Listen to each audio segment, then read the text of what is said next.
Banking எக்ஸாமில் ப்ரீவியஸாக கேட்ட ஏஜஸ் ஒன்று பார்க்கலாம். 4 வருடங்களுக்கு முன்பு ஷாமின் வயது ராமின் வயதை விட 3/4 மடங்கு அதிகம். 4 வருடங்கள் ஆக ஷாமின் வயது ராமை விட 5/6 மடங்கு அதிகமாக இருக்கும்.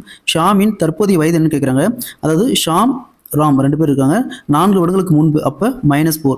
அப்போ பார்த்தீங்கன்னா 3/4 அப்போ 3:4 எழுதலாம். 3:4 4 வருடங்கள் ஆகுனா +4 அப்போ பார்த்தீங்கன்னா 5:6. ஃபஸ்ட்டு பார்த்தீங்கன்னா இதுக்கு ரெண்டுக்கான டிஃப்ரென்ஸ் கண்டுபிடிச்சிக்கணும்.